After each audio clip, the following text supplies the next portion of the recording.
Após vingar sua mãe e seus amigos, o jovem Shinji entra no radar dos parasitas mais poderosos do mundo e precisará lutar com todas as suas forças para poder sobreviver e salvar quem ele ama. E aí pessoal, sejam muito bem-vindos, eu sou o NodeReact e hoje nós continuaremos com a história de Parasite Parte 2 de 2015, então preparem-se, é hora do recap.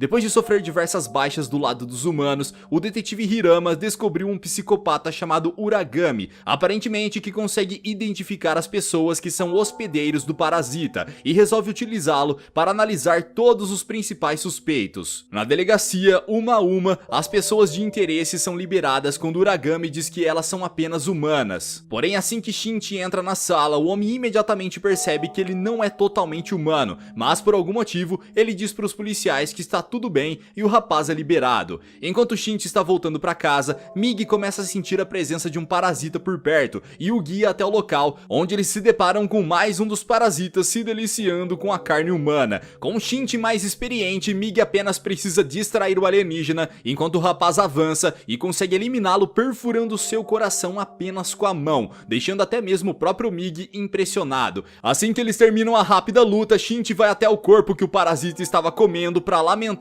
não ter chegado antes. Porém, enquanto está fazendo isso, ele consegue ouvir um som estranho por perto e começa a procurar, mas não consegue encontrar nada de suspeito. E galera, aquele fotógrafo ainda está na cola dele. Na Câmara Municipal, o prefeito Hirokawa fica sabendo que mais um dos seus foi eliminado por Shinji e pensa em se vingar, mas Ryoko insiste em não fazer nada e apenas esperar até que o rapaz se acalme e pare de atacá-los. Porém, os outros aliens discordam e pedem para que Gotou decida, mas como ele não está presente, todos seguem as ordens da Ryoko e apenas deixam ele em paz. Na rua, um parasita estranho chamado Miki está fazendo sua corrida matinal até que encontra um escritório da Yakuza e começa a dar risada. Ao ver isso, um dos mafiosos pergunta do que ele está rindo, porém Miki nem se dá ao trabalho de responder e simplesmente afunda o crânio do homem no chão. E para concluir seu treinamento, Miki entra calmamente no escritório e elimina todos os 8 mafiosos de uma vez só. Num restaurante não muito longe dali, Ryoko se encontra com o fotógrafo Kuramori, que quer revelar as fotos de Shinji para a polícia, para que eles o capturem e assim consiga a localização dos outros. Porém, como sabe que isso levará direto até ela, Ryoko pede para que o fotógrafo aguarde um pouco mais e usa como desculpa o fato de Shinji ser seu ex-aluno, dizendo que não quer entregá-lo. Depois do encontro com Ryoko, Kuramori vai até o colégio para continuar espreitando o rapaz, porém Shinji nota sua presença e o atrai para um lugar mais afastado para encurralá-lo. Com Kuramori sobre sua posse, Shinji o leva para casa para conversarem e descobre que foi Ryoko quem contou para o fotógrafo que ele é um parasita. Para retribuir na mesma moeda, Shinji conta que a prefeitura se tornou a fortaleza dos parasitas e que Ryoko é uma das líderes, além de ser a mais inteligente entre todos. Por fim, Shinji adverte para que Kuramori esqueça de tudo que sabe e siga sua vida normalmente, antes que seja eliminado por algum dos parasitas. Porém, a primeira coisa que o demente faz é ir até a prefeitura para gravar uma entrevista com o prefeito e colocar um gravador escondido para espioná-lo. Mas assim que ele sai, um dos parasitas encontra o objeto e Hirokawa finalmente decide passar por cima das ordens de Ryoko e eliminar tanto o fotógrafo quanto Shinji e Migi. No colégio, Shinji termina suas aulas e começa a caminhar de volta para casa junto com Satomi, mas enquanto eles estavam conversando, Migi sente que estão sendo seguidos por 5 inimigos de uma vez só. Para evitar que Satomi se machuque, Shinji começa a se afastar, mas depois de algum tempo fugindo, ele é finalmente encontrado por Miki. Mas espera, não eram 5 parasitas? Pois é galera, cada um dos membros desse cara é um parasita diferente, ou seja, ele é um alienígena em cada um dos braços e em cada uma das pernas, além de claro a sua cabeça. Enquanto estão fugindo do inimigo, Migi percebe que os golpes dele são bastante descoordenados e decide usar isso a seu favor. Ele então se estica até uma árvore para surpreendê-lo pelas costas e consegue arrancar a cabeça de Miki com um único golpe. Após derrotarem o inimigo, Shinji e Migi se preparam para perfurar o seu coração para eliminá-lo de uma vez por todas.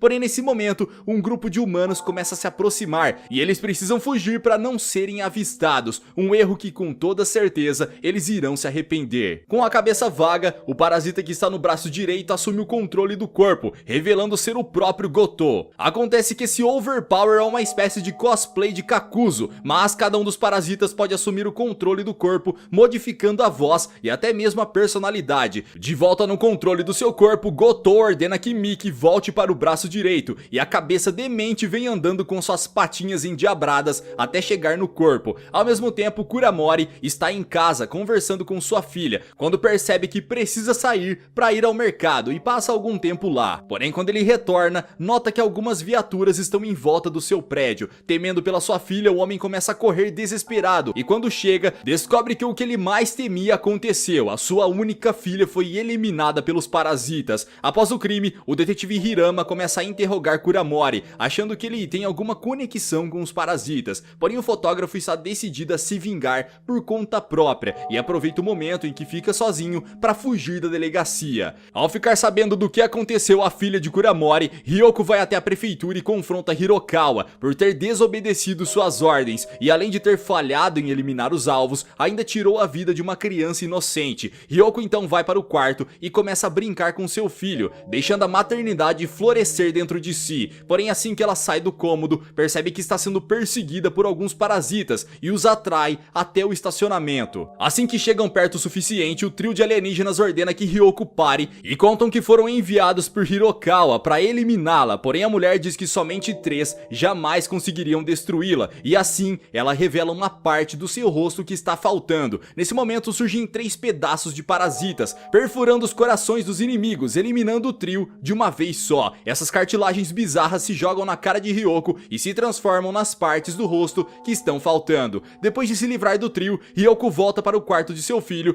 porém a única coisa que encontra no berço é um bilhete de Kuramori, dizendo que agora está com a criança. Na delegacia, o detetive Hirama liga para Kuramori tentando convencê-lo a passar sua localização para que possa ajudá-lo na sua vingança, mas o fotógrafo se recusa, dizendo que fará isso sozinho. Após encerrar a ligação, Kuramori passa sua localização para Ryoko, que antes de ir até ele decide ligar para Shinji para pedir ajuda. Ao mesmo tempo, a força-tarefa japonesa de alguma forma consegue descobrir que os parasitas estão no prédio da prefeitura e vão com todos os seus homens para lá. Assim que chegam no lugar, os oficiais dizem que há um atirador no topo do prédio e começam a organizar as pessoas para evacuarem o local. Porém, tudo não passa de uma desculpa para fazer todos passarem por um tipo de raio-x que consegue distinguir os humanos dos alienígenas. Assim que detectam um parasita, os policiais o tiram da fila e o encurralam entre alguns ônibus, onde um a um eles são executados. Ao perceberem que não tem como fugir, os alienígenas tentam escapar por outro lugar para não passarem pelo raio-x, mas os policiais dão início a uma verdadeira caçada quando trazem Uragami para servir de scanner portátil, analisando todos que estão no lugar. Com a ajuda de Uragami, os policiais vão eliminando todos os parasitas da prefeitura, até que finalmente encontram Hirokawa, que tenta convencer os policiais de que os parasitas são necessários para manter o controle populacional, mas os policiais não perdem um segundo refletindo e realizam centenas de disparos contra ele. Porém, foi um engano. Apesar de estar do lado dos parasitas, Hirokawa era um humano. Depois que os policiais eliminam o prefeito, Gotou aparece na sala, e assim que Uragami confirma que ele não é um humano, os policiais começam a disparar. Gotou então utiliza o parasita na sua mão esquerda, formando uma espécie de escudo que para todos os projéteis como se fossem simples bolinhas de papel. Percebendo que o nível de poder desse parasita é totalmente diferente de tudo que já viu, Uragami começa a fugir despercebido do local, o que acaba o salvando, já que todos os oficiais são eliminados com extrema facilidade. Quando chega no ponto de encontro, Ryoko explica que não foi ela quem mandou eliminar a filha de Kuramori, porém ele ignora e insiste em causar nela a mesma dor que está sentindo. Nesse momento, Shinji finalmente chega no lugar e tenta convencer o fotógrafo a desistir, porém também não consegue. Enquanto Ryoko se aproxima de Kuramori, o detetive Hirama consegue rastrear a localização do fotógrafo e finalmente chega no local. Ao ver os homens, Kuramori tenta jogar o garoto de uma altura considerável, o que acaba obrigando Ryoko a usar seus tentáculos para perfurar o coração do fotógrafo, que cai já sem vida. Com isso, ela finalmente consegue recuperar seu filho, porém revela que é uma parasita na frente de todo mundo. Ao notarem que a mulher é uma alienígena, o detetive Hirama e seus homens sacam as armas e dizem para ela não se mover. Porém, Ryoko desobedece e começa a andar calmamente na direção de Shinji, com seu filho finalmente em seus braços. Como as ordens foram ignoradas, o detetive Hirama realiza um disparo bem na testa de Ryoko, porém ela cospe o projétil como se não fosse nada e se regenera da ferida, com o seu fator de cura melhor que do Wolverine. Ao verem que a mulher continua avançando, os outros oficiais também começam a disparar, mas ao invés de atacá-los, Ryoko utiliza seus cabelos para proteger seu filho e caminha calmamente até Shinji, enquanto é atingida pelas dezenas de projéteis. Vendo toda essa cena, Shinji grita para os policiais pararem de atirar, dizendo que o garoto no colo dela é um humano, e ao saber disso, o detetive Hirama faz seus homens cessarem fogo.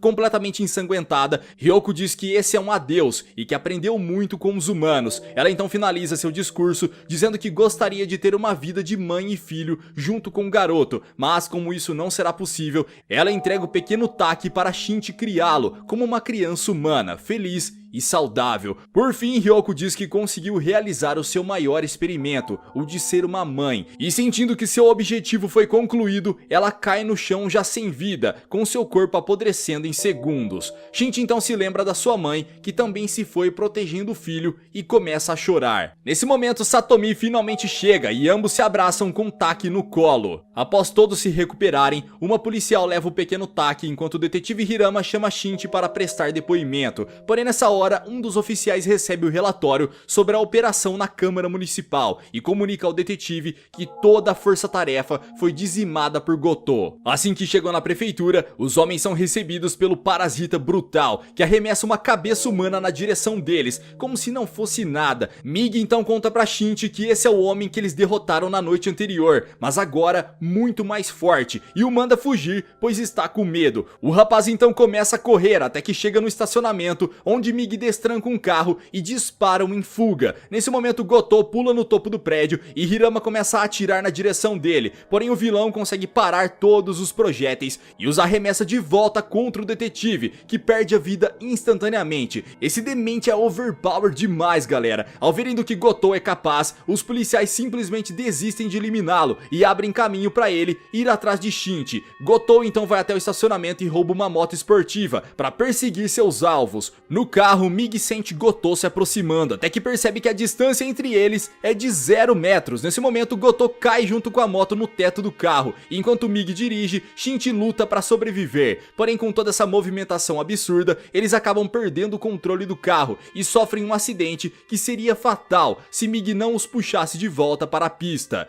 Do alto, Shinji observa o carro em chamas, acreditando que Goto se foi, porém Mig responde dizendo que ele ainda está vivo e que será muito mais difícil que isso. O maldito boss então sai dos destroços e começa a se regenerar, enquanto Shinji corre pelo meio da floresta e prepara uma espécie de lança de madeira para se defender. Mig então bola um plano e se separa do corpo de Shinji. Assim que Goto chega no lugar da armadilha, Mig tenta atacá-lo pelas costas, mas seu ataque é facilmente repelido pelo parasita, que se vira, dando a brecha para Shinji sair de trás da árvore para apunhalá-lo com sua poderosa lança de madeira. Mas apesar de estar distraído, o chefão apelão ainda assim consegue parar o golpe do rapaz. Aproveitando a distração de Goto, Mig realiza um ataque que quase consegue descabeçá-lo, mas não é suficiente para fazer um corte profundo e insiste em atacar para tentar finalizá-lo, enquanto os outros 4 parasitas aparam todos os golpes, dando tempo para Goto repor sua cabeça no lugar. Como seu plano falhou, Mig se dá conta que não tem chances contra ele e ordena que Shinji fuja, mas o rapaz se recusa a abandoná-lo e fica apenas observando, enquanto Mig tem seus membros arrancados um a um e é brutalmente derrotado. Com seu alvo principal sem condições de lutar, Goto se vira para eliminar Shinji, porém Mig utiliza o resto de suas forças para distraí-lo, dando a brecha que o rapaz precisa para poder fugir. Mas Goto finaliza logo em seguida.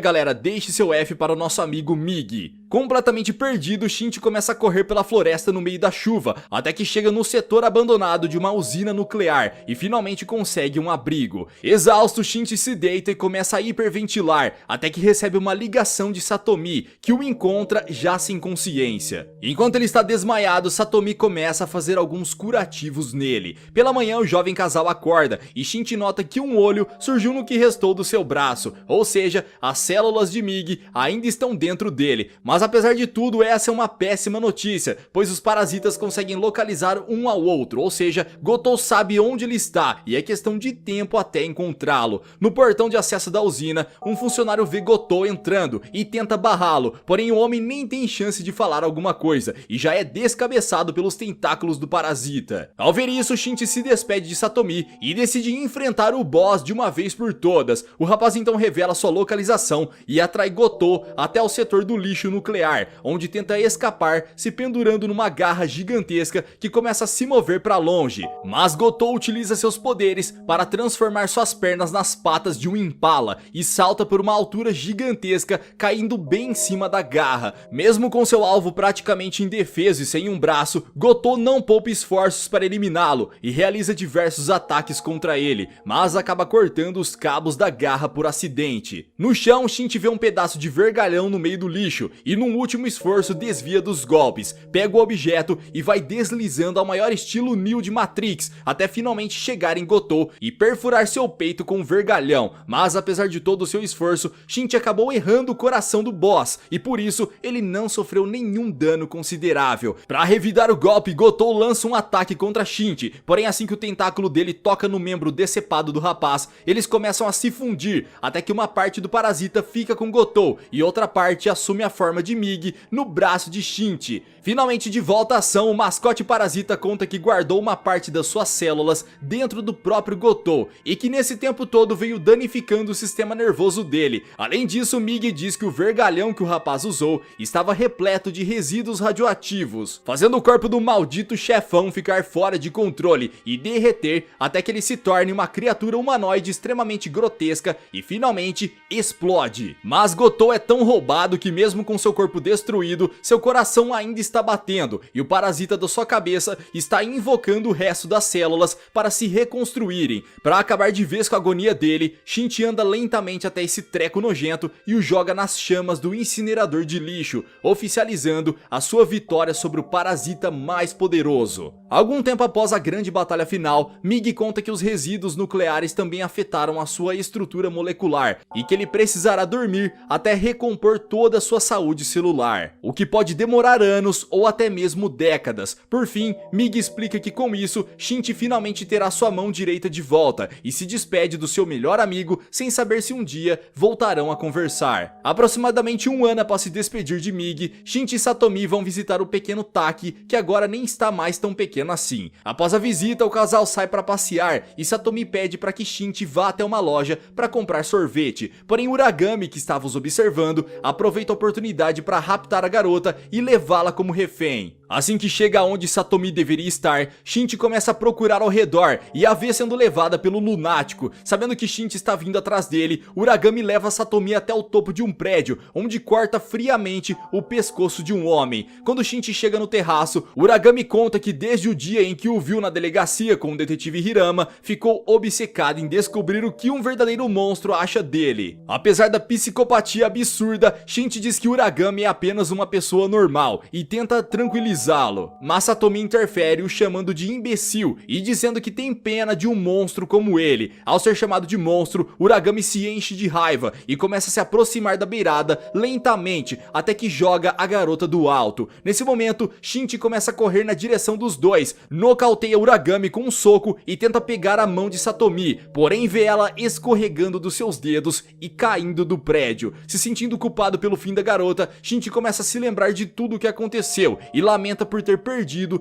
todos que ele amava. Então um rápido flashback passa em sua cabeça, mas Mig interrompe, dizendo para puxar Satomi antes que ela acabe escorregando de vez. É isso mesmo, galera, Mig acordou por um segundo apenas para salvar a garota e voltou a dormir. São e salvos, o jovem casal se deita no terraço e Shinji conta pra moça que depois que jogou o cachorro na lixeira, se arrependeu do que fez e o enterrou debaixo de uma árvore. E assim se conclui a história de Parasite. Mas e vocês, teriam coragem de enfrentar Gotou? Acha que conseguiriam sobreviver? Deixa aqui embaixo nos comentários. Vejo vocês no próximo recap aqui do canal. Até lá!